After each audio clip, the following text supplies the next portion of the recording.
scanner. This is the press type rather than a swipe, and it rests squarely below the camera optics, which do stick out just a little bit. All in all, this is a very attractive device, and Huawei has once again proved that they have a good design language. When using one hand, it is simply unwieldy, however. Good luck getting around the top elements of the phone, even if you have larger hands sometimes. Thankfully, there are some software features that help to alleviate this, but we'll get to that later. Metal really seems to be the trend in this flagship smartphone season, and it does help the Mate 7 score some good style points. We've already mentioned the 6-inch screen and its implications on handling, but make no mistake, this is a very good panel. 1080p resolution on this display brings a pretty awesome experience. Larger screens often get a bad rap for size, but then are equally heralded for bringing a nice media experience, and that's exactly what goes on here. Contrast is where it should be, where the brightness keeps everything quite visible throughout any condition. You can change what the color temperature of the display is, but the default setting is already good enough, and I never needed to tamper with it one bit. As far as performance goes, Huawei tends to make performance their own responsibility with in-house packages, and that's what we get in the Mate 7 as well. A high-silicon Kirin 925, as it is called, brings a 1.8 GHz quad-core Cortex-A15 together with another quad-core Cortex-A7 clocked in at 1.3 GHz, both working in conjunction to bring very optimized power. It doesn't slip off the tongue as easily as, let's say, Snapdragon, but it is certainly as fast as one. Getting through the various elements of the Emotion UI is a breeze, as are all app experiences including gaming. I seriously don't see much lag at all when doing my general multitasking, with the only hiccup being in the recent app screen, but that's okay because we know that it has to load the screen previews before actually presenting the grid. In hardware, there is one main story to the Mate 7, but we'll touch on that last, pun intended. As far as internals go, this is still a phone available primarily outside of North America, but my unit was still able to connect to LTE networks on T-Mobile and AT&T. It does struggle with keeping the connection from time to time, but otherwise the mobile network experience has been pretty reliable. Call quality is also good, with calls coming in quite clear for both ends. A micro SD card slot does bolster the included 16 or 32 GB of storage, and as far as RAM goes, the respective storage options will get you either 2 or 3 GB of memory respectively. Include all of the usual smartphone goodies like Bluetooth and NFC, and you'll find the standard package underneath the hood. Battery life proved to be worthy of the big phone stereotype, as the Mate 7 survived 2 days before clocking out with above moderate usage. If my screen on time was doubled, a solid day and a half of heavy usage would still be possible. But nestled right on the body, on the back, is probably Huawei's biggest claim to fame with their newest flagship, the fingerprint scanner. Similar to the HTC One Max's iteration, the Mate 7 requires a touch input rather than swipes, and its setup does look familiar to that of iOS. But what makes the fingerprint reader on the Mate 7 so lovely is the fact that once you have it set up, you can use it at any time to unlock the phone. Otherwise, you'll be sticking with the traditional 4-digit code. Even from the prone standby position, holding a finger to the area for just a second will wake and unlock the device, making access that much easier.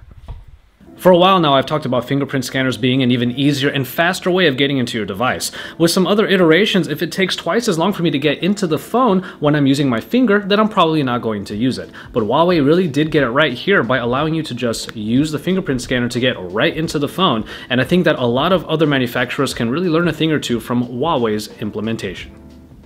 A 13 megapixel shooter adorns the rear, while another 5 megapixel iteration now graces the front of the Mate 7. A few nice modes are available for either shooter. All focus is another take on the depth of field snapping that takes a few pictures at different focus levels that you can then pick from. A great panorama mode stitches together an entire scene quite well and yields some large files. HDR is available, but in my shooting I found it to do pretty much nothing to enhance most photos. And finally, there is a feature where you can quickly double tap the volume down button in order to get a really quick shot off. It's more about speed than quality here though, so focus will almost always be off, and you can only hope that you framed your shot correctly. So what the phone will go out of its way to tell you was a 1.2 second capture time will probably turn into 4 times that when afterwards you work to get the right focus and then finally take the proper shot. And then on the front, the usual beauty mode found on Asian camera apps returns, bringing real-time blemish hiding. And for a better looking self-portrait, a small box appears in the top left to help you actually look in the lens's direction. As far as quality goes, I found the Mate 7 to have a more than decent shooter. Details are well captured, and noise levels even in night settings don't destroy most images. The interface is pretty simple to navigate through, so I wasn't fidgeting too hard for what I wanted, and in most cases just picking up and shooting yielded a pretty nice shot. Even the front-facing camera proved to be a good shooter, though I'm still wary of the beauty modes. Nonetheless, having a higher megapixel count for self-portraits seems to be the trend now, and the Mate 7 does not disappoint in that department. As I get into the software portion, let's get one thing out of the way right now. No, there is no app drawer. However, given how much the Emotion UI has matured, that actually doesn't matter as much. Emotion has kept its flat, simple interface, and as such you'll be making use of folders a lot. But get underneath the home screens and you'll find a plethora of small yet useful additions. For one thing, using a phone this size is helped a bit by a one-hand interface that can be moved around by holding a finger down on the screen and then tilting the phone left or right. It's definitely not a perfect implementation, but it has come in handy in a pinch. A button made just for bringing down the notification shade became an immediate and lasting addition to my navigation bar.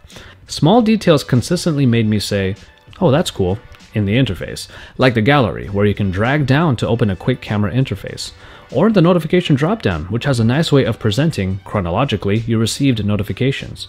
And if you think about it for a bit, elements of the Emotion UI look like what we will probably find in the upcoming Android L. Forward thinking on Huawei's part makes this KitKat-powered Android one of the nicest iterations, even if it doesn't have an app drawer. And all of this is themable through a built-in application, though only a limited number of themes are available in mine at the moment. Of all the Asian iterations of the Android interface, Emotion might be one of the best we've used. With a few key features included that actually prove useful, its snappy minimalism is undeniable.